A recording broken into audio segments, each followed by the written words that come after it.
senhoras e senhores, queridos irmãos e irmãs, muito boa noite a todos. Que a paz de Jesus, o doce e meigo Rabi da Galileia, permaneça em nossos corações, hoje e por todo sempre. O Espiritismo é o Consolador prometido por Jesus. Em diversas oportunidades, o Senhor, reunindo os seus apóstolos, advertiu: ouça quem tem ouvidos de ouvir, veja quem tem olhos de ver. E disse ainda mais: ainda tenho muitas coisas a vos dizer, mas não sois capazes de compreender. E mesmo aquelas que posso dizer, ainda preciso dizer por parábolas. Mas dia virá que vos enviarei o Consolador, o Paráclito, o Espírito de verdade, que vos fará recordar de tudo que eu disse e vos falará sobre toda a verdade. Jesus, com estas palavras, deixa evidente a nossa limitação aos seus dias de compreender todos os seus ensinos, a profundidade dos seus exemplos, das suas palavras, e deixa a cargo deste Consolador, para que este Consolador pudesse restabelecer todas as coisas, pudesse recordar o que ele disse e falar sobre as coisas que nós não poderíamos entender. Sabemos ser o Espiritismo este Consolador prometido que vem num tempo de maior amadurecimento da criatura humana, recordar as palavras do Cristo, isto é, restabelecer o cristianismo em sua pulcritude, em sua simplicidade, em sua abrangência, e falar sobre as coisas que o Cristo, ao seu tempo, não poderia falar abertamente. Muitos dos ensinamentos do Cristo, que durante séculos passou sem uma devida compreensão, tem no Espiritismo o seu devido esclarecimento, alguns pontos esclarecidos. Como não citar o sermão profético em que Jesus anuncia os dias vindouros e que a tradição religiosa nos apresentou como sendo o fim dos tempos, os grandes e temíveis dias do Senhor. E Jesus, em sua fala, ele pinta esses dias com cores e com imagens impactantes. E nós vemos o Senhor falar que naqueles dias o sol se obscurecerá, que as estrelas do céu cairão. E, logicamente, com essas palavras, analisa Allan Kardec na obra A Gênese, que neste ano todo o movimento espírita se dedica a homenageá-la, porque completa 150 anos de sua publicação. Na sua última parte, tendo em vista que a Gênese trabalha com 3 temas fascinantes, que é a Gênese, os milagres e as predições segundo o Espiritismo.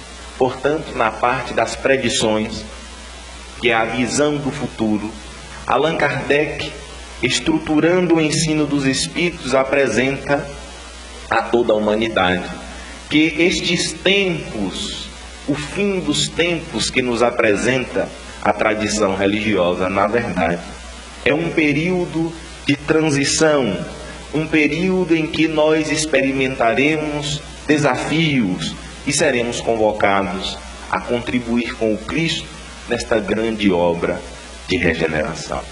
Nos diz Allan Kardec, fica evidente nas palavras de Jesus o caráter alegórico que ele reveste as suas palavras, falando destes dias vindouros.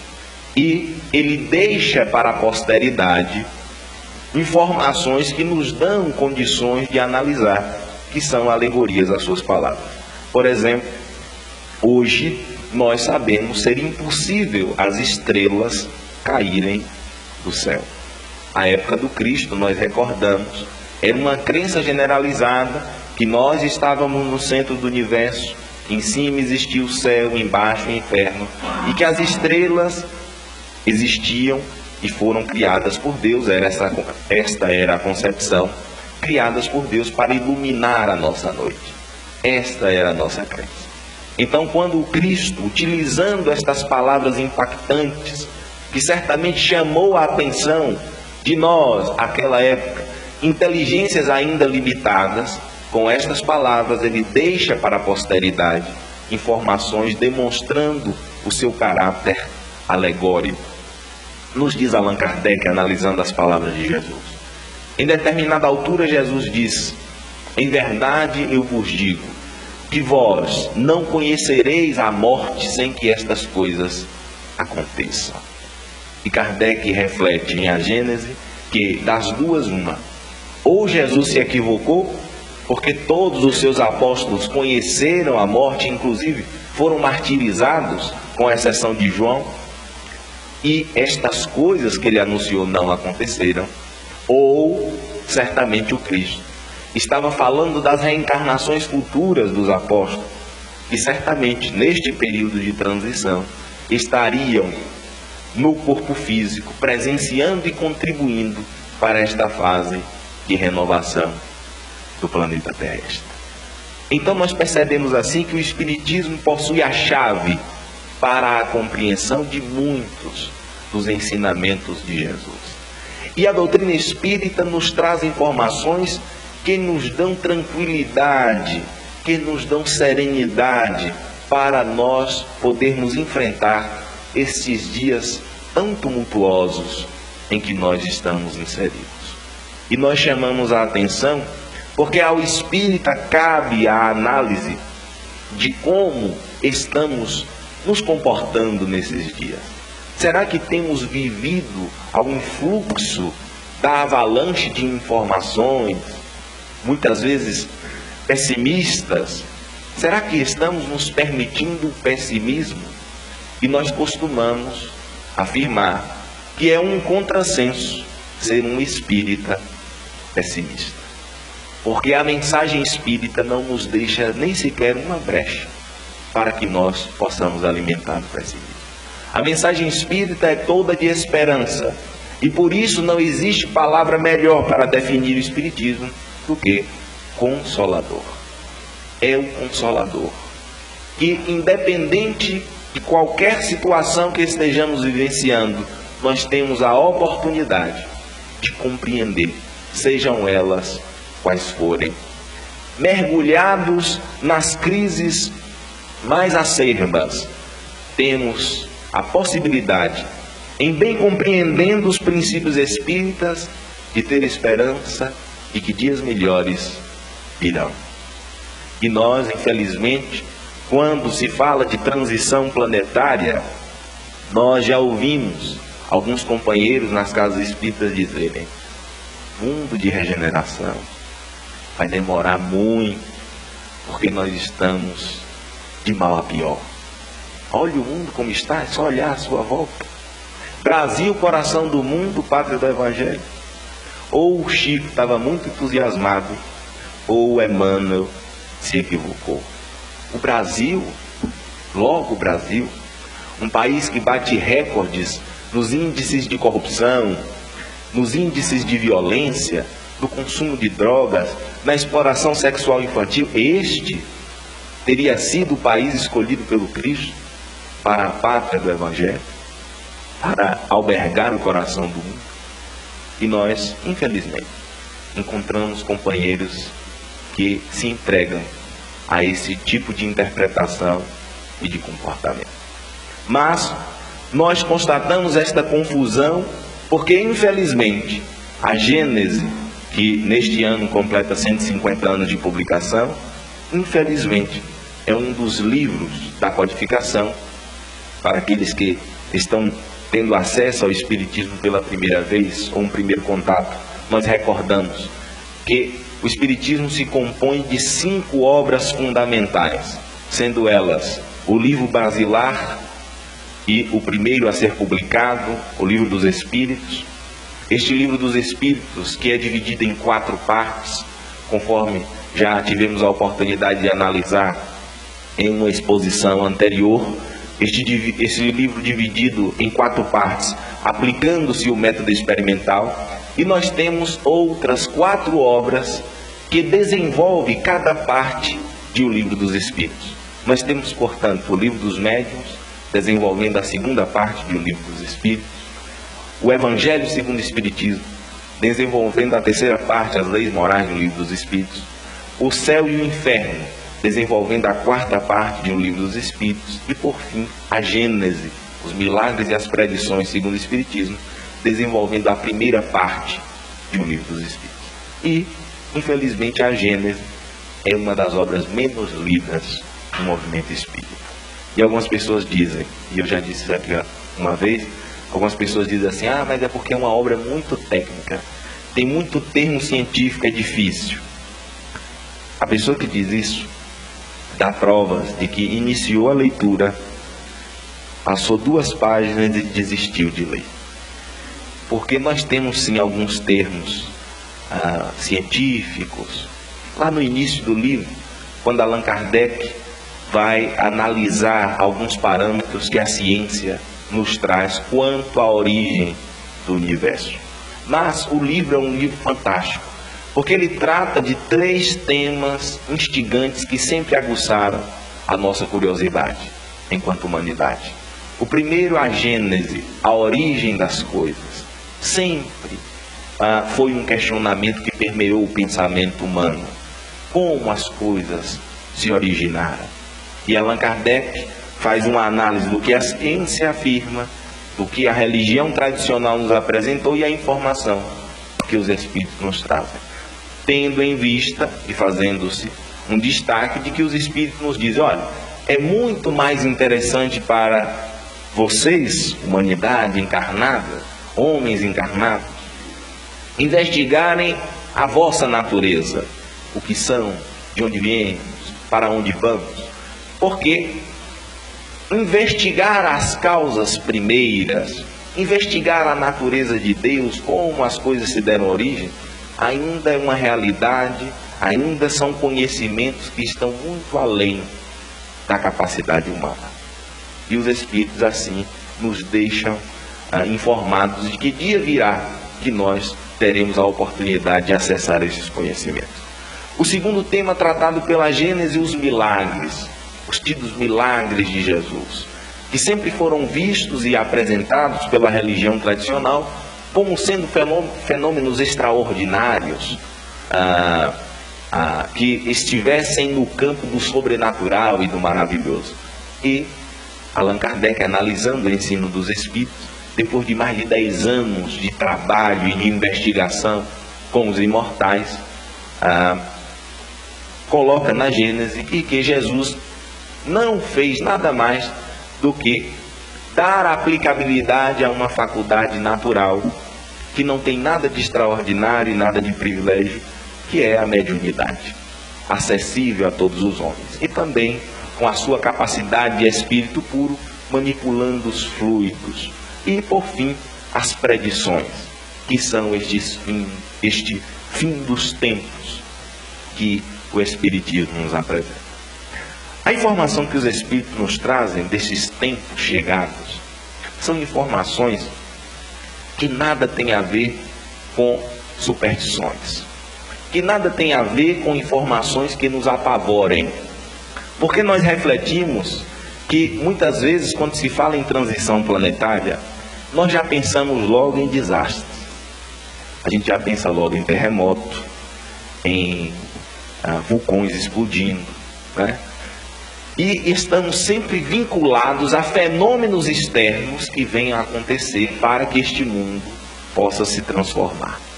Nós já escutamos na Casa Espírita um certo companheiro dizer assim: tomara que este mundo de regeneração chegue logo, porque eu não aguento mais este de provas e expiações, está difícil, né? E nós refletimos, será que este companheiro compreendeu o que é este processo de regeneração? Está esperando e tomara que este mundo chegue. Mas como é que este mundo chega? Qual é a informação que os Espíritos nos trazem na Gênese para que nós possamos trabalhar e contribuir para este mundo? Os Espíritos nos dizem, e vamos aqui seguir um passo a passo para poder abarcar aqueles irmãos que porventura estejam chegando à casa espírita pela primeira vez, os Espíritos nos esclarecem, logo de pronto, na doutrina espírita, de que nós somos espíritos. Espíritos que fomos criados simples e ignorantes, com o destino de alcançarmos a perfeição. O Espiritismo nos apresenta um Deus, o Deus cósmico, muito mais próximo daquele Deus que nos apresenta Jesus há mais de 2000 anos, quando, quebrando com a tradição do Deus dos hebreus, da tradição judaica, que nos apresentou um juiz inflexível, implacável, em que nós precisaríamos oferecer ofertas, oferendas nos altares para acalmar a sua ira. Como nós escutamos as pessoas dizerem até hoje, Jeová, o Deus dos exércitos. Um Deus que estaria nas frentes de batalha, protegendo os seus eleitos, em detrimento daqueles, criaturas suas, filhos seus, considerados como inimigos. Jesus, quebrando com esta tradição judaica, do juiz inflexível, nos apresenta o Pai. E toda vez que se refere a Deus, ele diz, eu e o Pai. Na oração dominical nos apresenta, Pai nosso, que estás nos céus. Quebrando com a visão do juiz e nos trazendo a visão do Pai. O Espiritismo, dando uma explicação plausível deste Deus, nos diz que Deus não é aquele velho de barba branca, como permeou durante tanto tempo a nossa imaginação, contribuindo inclusive através daquela pintura belíssima que está exposta na Capela Sistina.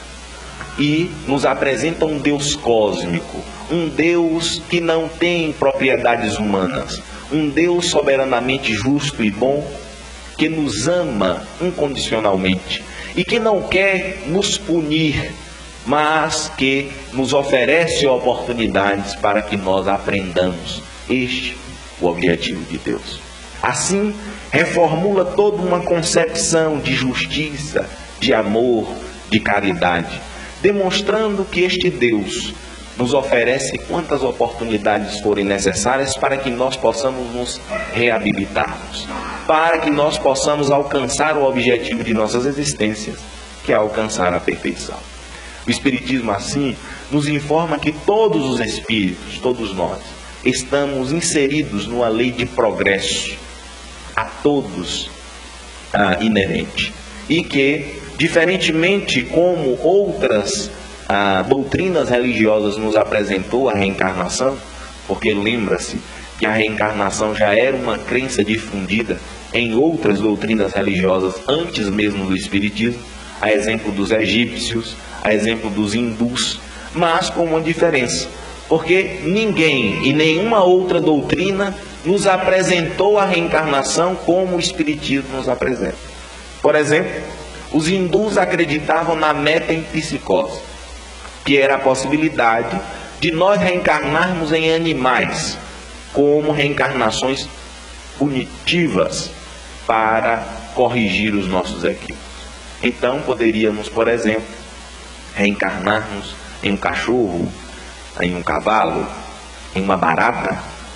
Imaginemos nós reencarnados em uma barata e alguém me pisar na cozinha. Uma punição daquelas.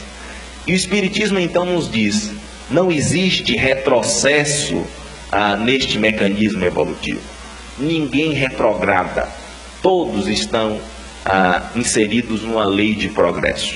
E, assim, percebemos que nesta marcha, ora no mundo físico, ora no mundo espiritual, nós temos a possibilidade, a partir da nossa própria vontade, do nosso próprio esforço, de alcançarmos a perfeição, de nos planificarmos, de alcançarmos a tão almejada felicidade, que é o que nos move a todos nós. E os Espíritos vão além, nos dizendo que assim como os Espíritos progridem, todos os mundos também progridem. E vale frisar que o Espiritismo há mais de 160 anos nos afirma que todos os orbes são habitados, nos apresentando o princípio da pluralidade dos mundos habitados. Hoje, o que a ciência vê como novidade e nos apresenta como uma possibilidade muito evidente.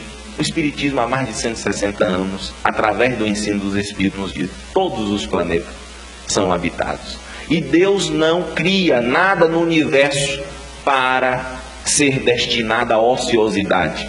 A vida pulsa e é dinâmica em todos os lugares. E Kardec, assim, analisando o ensino dos Espíritos, nos apresenta 5 categorias de mundos em que nós percebemos assim fazermos parte de uma grande família universal. Existem os mundos primitivos, que são mundos destinados aos primeiros passos do espírito neste processo evolutivo. O segundo degrau, que são os mundos de expiação e provas, ou de provas e expiações, que é a nossa atual condição. E aí, logo de cara, quando alguém chega com um anseio na doutrina espírita, se questionando por que nós enfrentamos tantas dificuldades na vida, por que este mundo tem tanto problema, onde você olha tem problema. E aí a resposta, uma das respostas, é bem fácil de se dar. Olha, porque nós habitamos um mundo de provas e expiações. Estamos apenas no segundo degrau de 5. Não chegamos nem na metade do caminho. O que quer dizer, numa linguagem mais vulgar, que nós não somos flor que se cheire, né? Nenhum de nós. E os Espíritos dizem, olha, se vocês estão aí, todos neste mundo, isso significa que não tem ninguém melhor do que ninguém. É um outro tapa de luva na nossa vaidade, né? Porque muitas vezes a gente vive aqui no mundo tentando demonstrar que somos uns melhores do que os outros. E os espíritos superiores dizem, olha, é uma tola vaidade humana, porque nós, espíritos superiores, olhamos para a Terra como um homem olha para um formigueiro. Quando olhamos para baixo, só vemos formiga. Não dá para distinguir quem é a formiga A ou B. Então não dá para distinguir quem tem o status tal, a posição social tal. É uma besteira.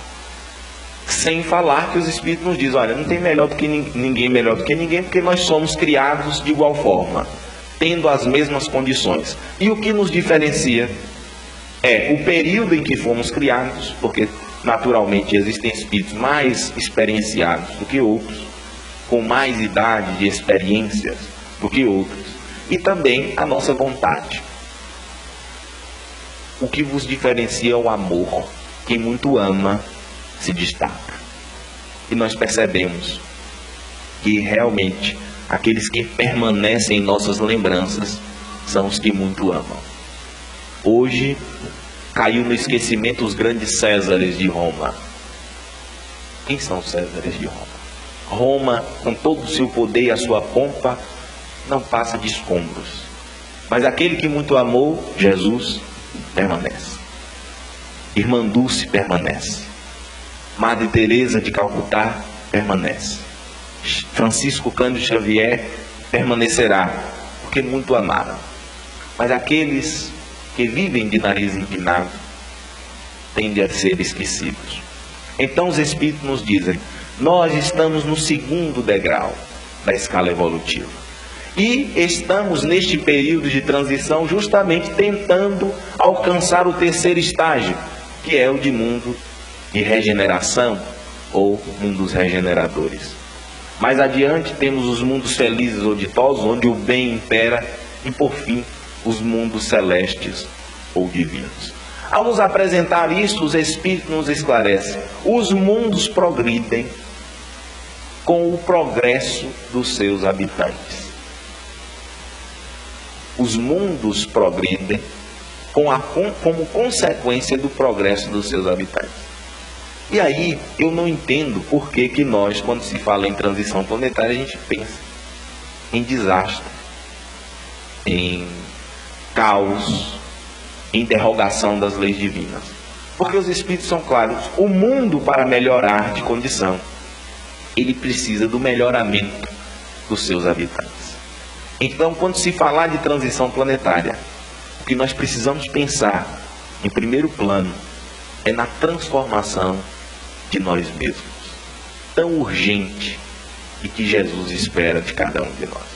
Muitas vezes escutamos as pessoas dizerem, mas eu não sei o que eu vim fazer nesse mundo, é tão difícil, eu não sei qual é a minha missão no mundo. O Espiritismo resolve já de pronto isso.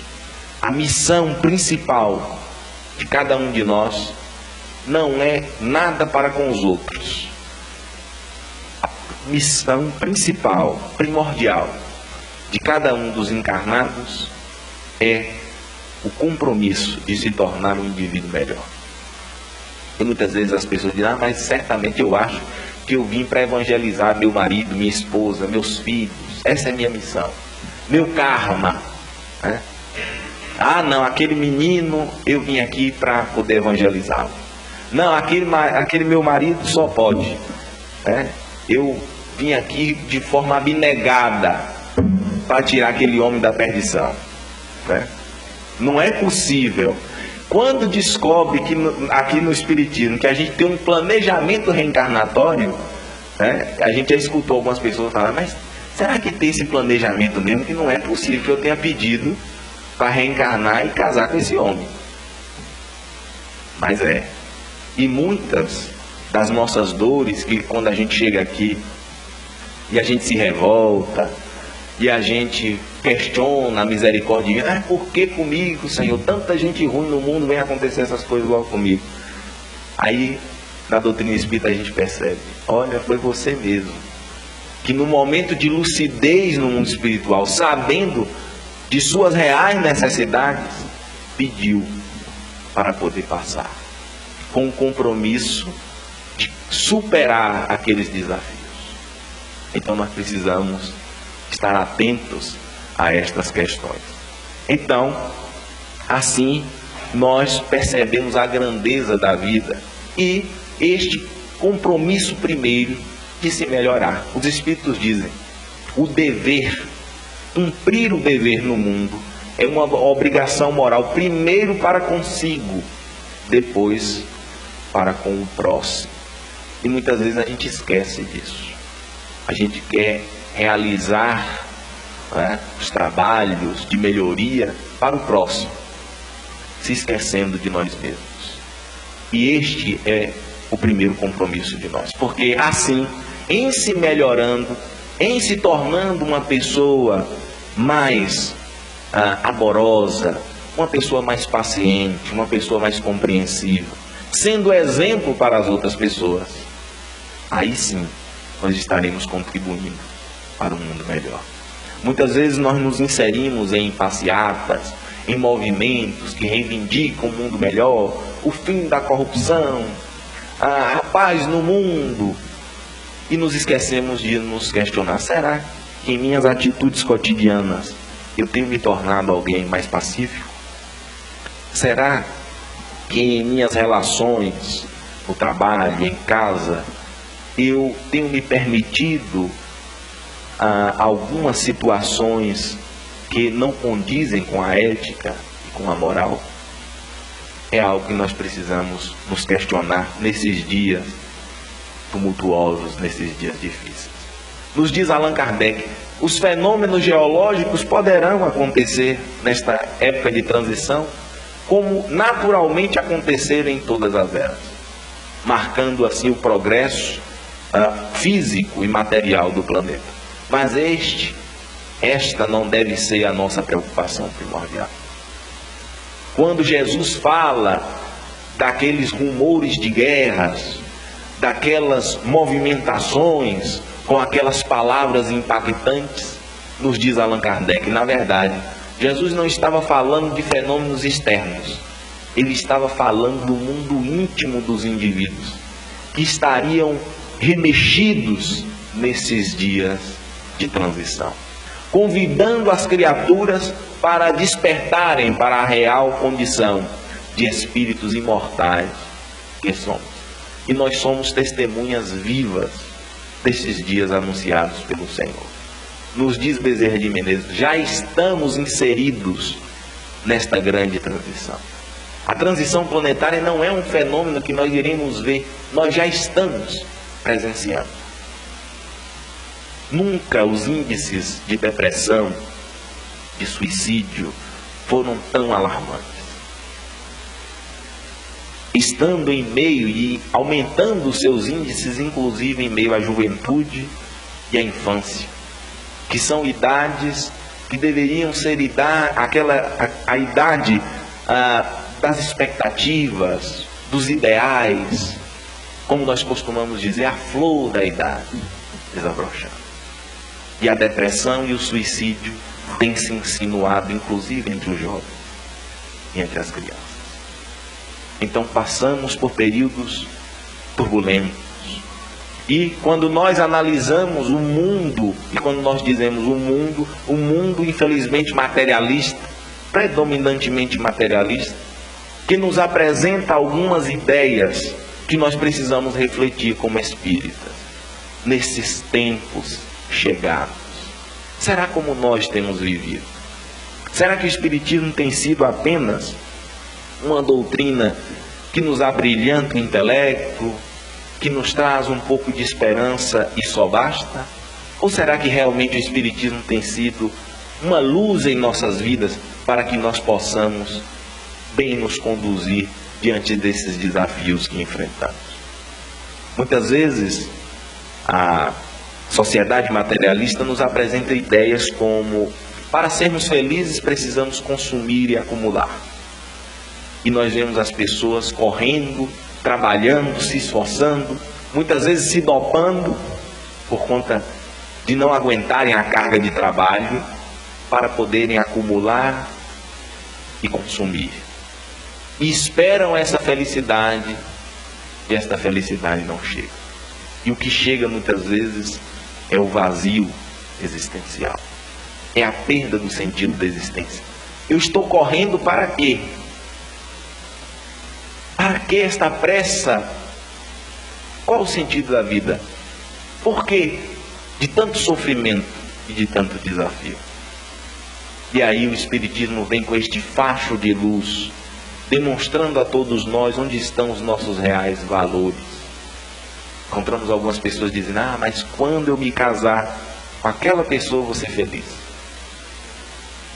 Se casa, conhece os defeitos da pessoa, descobre a toalha molhada em cima da cama, a tampa do vaso melada, pelo amor de Deus. Esse era o meu príncipe encantado, a minha princesa. Se frustra. Mas quando eu tiver aquele apartamento ou aquele carro, quando eu passar no vestibular, e todas essas coisas acontecem, e esta felicidade que tanto almejamos nunca chega. Vemos pessoas que têm todos os requisitos de felicidade que o mundo nos vende. São jovens, são belas, têm um poder aquisitivo muito bom, são famosas, que morrem de overdose. Mas não são felizes, não têm todas as características de felicidade que o mundo nos apresenta. O que falta a estes indivíduos? E o Espiritismo vem nos dizer que somos muito mais do que corpos. Há mais de 160 anos, a doutrina espírita consegue um fenômeno filosófico notável, que é matar a morte. A morte deixa de ser esta grande inimiga, este grande tabu, em que nós preferimos até não tocar no assunto. Se nós estivermos conversando e iniciarmos algum assunto de morte, certamente seremos repreendidos. Deus que me livre, vamos mudar de assunto. E tem gente que diz: eu evito falar de morte, porque vai que atrai, né? Está falando, ela nem está lembrando de mim, daqui a pouco ela se lembra: está falando de mim, e vem me visitar. Né? A morte, este grande tabu de nossa sociedade. E nos diz os espíritos, imaturos que sois, vivem buscando poder, status, como se nunca fossem morrer. E o Espiritismo nos apresenta esta proposta, recordando o que Jesus nos diz nesses tempos chegados, de que nós precisamos realizar este caminho para dentro de nós, tão necessário. Porque se os Espíritos nos dizem que para o mundo melhorar, nós precisamos nos melhorar, como é que iremos nos melhorar se nós não nos conhecemos? Se não sabemos quais são os nossos limites, quais são nossas virtudes, quais são as nossas imperfeições, é preciso nos conhecer. E aí nós olhamos muitas vezes para os nossos hábitos e fica difícil conhecer. Porque eu conheço algumas pessoas que dizem assim: Deus que me livre ficar final de semana em casa sozinho. Eu vou visitar logo um parente, vou no shopping, tem que fazer alguma coisa. Porque ficar em casa sozinho é coisa de depressivo. E as pessoas estão sempre para fora. Será que assim nós iremos nos conhecer? Os orientais estão um pouco mais à frente, com a sua cultura, de cultivar o silêncio, a reflexão. Nós ainda estamos bem distantes disso. Mas o espírita, cabe a reflexão. Quanto tempo nós temos dedicado das nossas 24 horas diárias para cultivar os valores do espírito? Para cultivar aquilo que nem a morte nos tira, que são os conhecimentos, as virtudes, a oração, que nos conecta com a vida maior, momentos de reflexão em torno de nós mesmos, passar em análise da nossa vida diária. Quanto tempo nós temos dedicado para estas ações? Porque só a partir destas ações, deixando de olhar as atitudes do outro, deixando de querer mudar o outro, recordando que Jesus nos diz: não olheis o cisco do olho do vosso irmão, mas a trave que há no seu. E nós ainda estamos perdendo tempo analisando as atitudes das outras pessoas, não realizando este encontro conosco mesmo. Não é fácil falar, né? Mas praticar é muito difícil. E por que é difícil? Porque é muito difícil mudar hábitos. Nós temos como característica repetirmos hábitos. Geralmente a gente tem as mesmas atitudes durante a manhã antes de trabalhar. Geralmente pega o mesmo caminho. Então nós estamos condicionados a repetir hábitos. E nós estamos falando de hábitos de uma encarnação. Imaginemos nós quando o Espiritismo alarga a nossa percepção, dizendo: olha, nós somos espíritos multimilenares. Nós temos toda uma história antes do berço, teremos toda uma continuidade após o túmulo. E estes hábitos que adquirimos em séculos passados, condicionados à cultura, a estágios evolutivos, que a ignorância ainda predominava ainda mais em nós. E nós reproduzimos estes hábitos. Algumas pessoas, quando estão conhecendo o Espiritismo, dizem: mas eu tenho uma curiosidade para saber quem eu fui nas minhas vidas passadas. E é uma resposta tão fácil de dizer. E uma certa pessoa, eu disse: não, mas dá para saber. Ela é? Eu falei: você foi você. E ela se frustrou: mas como assim? Porque nós estamos ainda condicionados a nos vermos como corpos. E nós somos muito mais do que corpos. Somos espíritos. E temos a compreensão de como nós nos conduzimos no passado, analisando nossas atitudes diárias. Porque a literatura espírita é rica em nos afirmar que nós temos uma tendência de reproduzirmos os nossos hábitos de pensamento, de sentimento, de ações. Existe um livro que nós sempre indicamos, que é da editora O Clarim, do autor espiritual Caibá Schutel, cujo título é Eustáquio, 15 séculos de uma trajetória. E no livro narra 17 reencarnações de um mesmo espírito no período de 1500 anos, o que dá uma média mais ou menos de uma encarnação a cada 100 anos. E nós vemos o espírito vir com uma proposta, se equivocar, voltar ao mundo espiritual, ser fortalecido, ser amparado pelos espíritos, haver uma programação espiritual, ele se sentir fortalecido e falar: agora eu acerto, vir e se equivocar.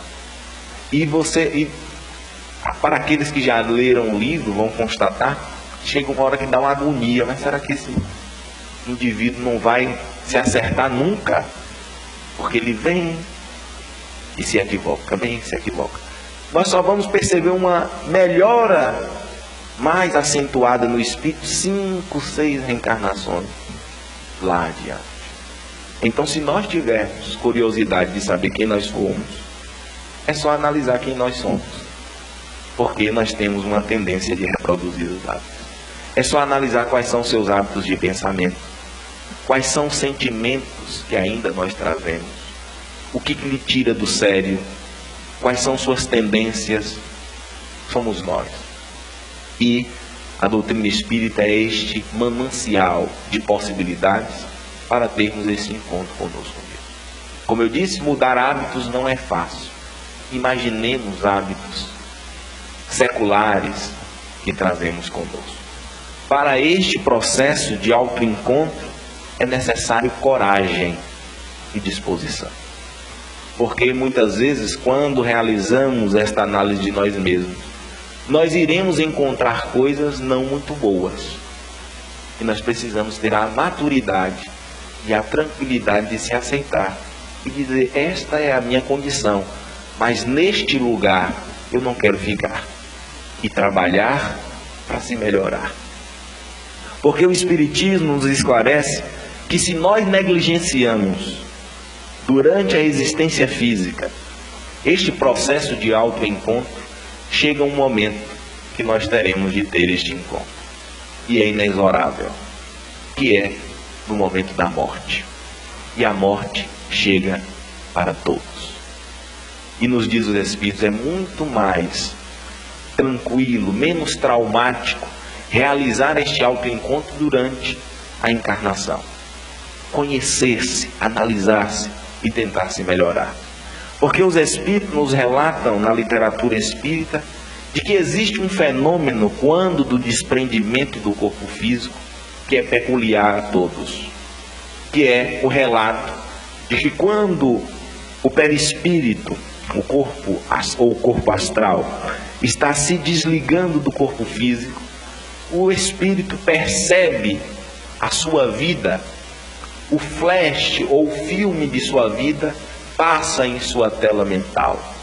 É como se os arquivos guardados no cérebro físico fossem transferidos para o cérebro perispiritual e nós tivéssemos a lucidez de perceber aquelas imagens, do berço até aquele momento do que denominamos morte, do desprendimento.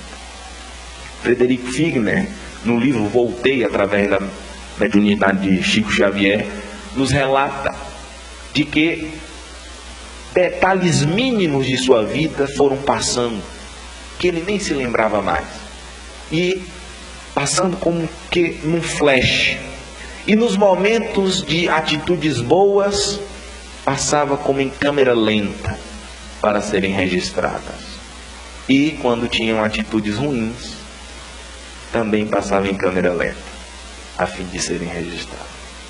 Tem um companheiro, Luciano Crispim, conta uma história interessante, que a mãe dele disse assim: meu filho sempre o ensinou desde pequeno, meu filho, veja se não vai passar vergonha. E dizia: olha, quando você morre, você vai para uma assembleia cheia de pessoas e o filme de sua vida vai passar num telão. Então toda vez que você for fazer uma coisa errada, pense nisso. E lembre-se de sua mãe dizendo: olha, meu filho, vê lá se não vai passar vergonha.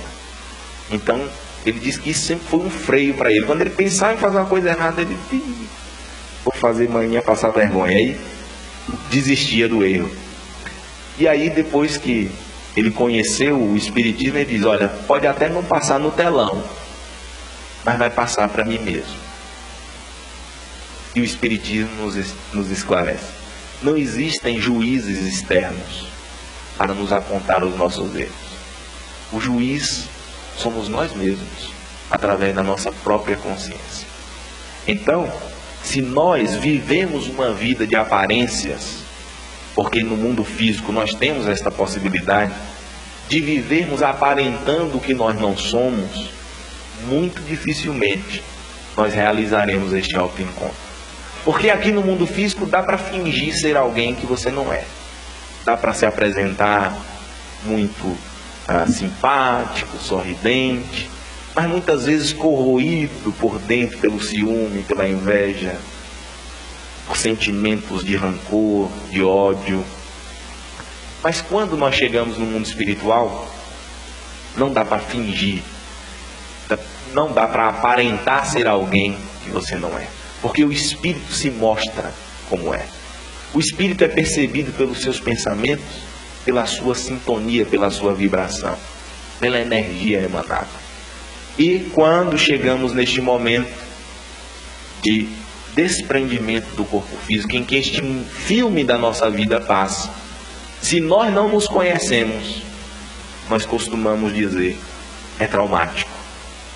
Quando realizamos este autoconhecimento, é como ver a Lagoa Azul na Globo na sessão da tarde. Não vai ser inédito. Nós já saberemos o enredo, porque nós já nos conhecemos.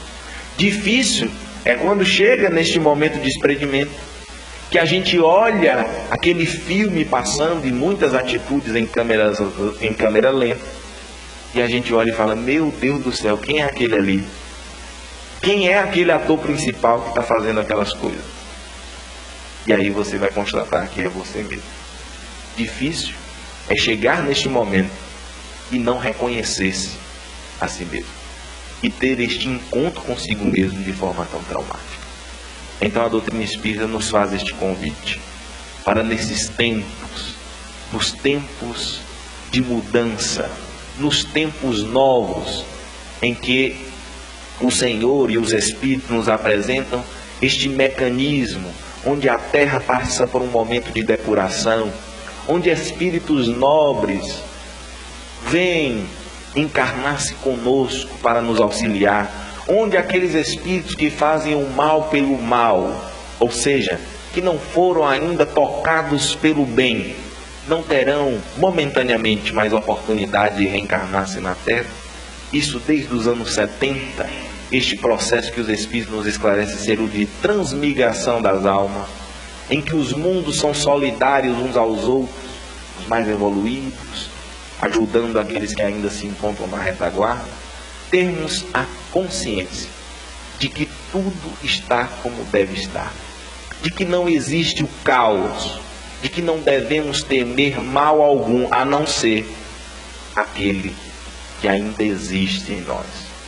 Os Espíritos costumam dizer que nós, aqui, quando nos entregamos ao pessimismo, somos como pessoas que estão em meio a uma construção, a uma reforma de grandes proporções, e que não temos acesso ao projeto e achamos que tudo está um caos, porque vemos as coisas fora do lugar, paredes sendo quebradas, coisas sendo reformuladas, e achamos que tudo está desmoronando. Mas os espíritos superiores, Jesus, são como engenheiros, que estão acompanhando tudo com o projeto na mão, tranquilos. E nós temos a oportunidade de ter acesso a esse projeto com a doutrina espírita, nos dando tranquilidade e lucidez para saber qual o papel que cada um de nós temos que desenvolver. Que neste grande empreendimento, que nesta grande proposta, o Senhor da vida nos auxilia. E, finalizando, recordamos as palavras de Bezerra de Menezes, quando ele diz que hoje, em conhecendo a doutrina espírita, nós temos a mesma oportunidade que Paulo, à época Saulo de Tarso, teve de conhecer Jesus às portas de Damasco.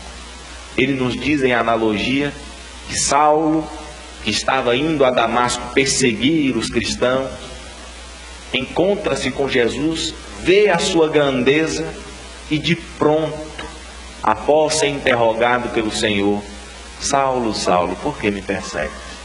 Tem a coragem de contra-interrogar, Senhor, o que queres que eu faça? E Jesus disse na oportunidade a Saulo, vá a Damasco. E nos diz Bezerra de Menezes, hoje, tendo contato com o Espiritismo, nós temos a semelhança de Paulo, a oportunidade de ter um encontro pessoal com Jesus. E nós precisamos ter a coragem de perguntar, Senhor, o que queres que eu faça? E certamente Jesus vai dizer mais uma vez a nós: vá, filho, a Damasco.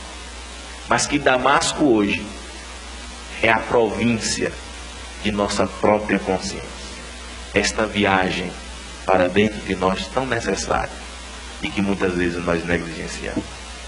Que neste empreendimento, que nesta jornada para dentro de nós mesmos, que tenhamos o facho de luz que é o Espiritismo e permaneçamos firmes em enfrentando as nossas próprias imperfeições na busca de sermos melhores hoje do que fomos ontem, com o compromisso de sermos melhores amanhã do que somos hoje. Que o Senhor assim nos abençoe e muito obrigado pela atenção de todos.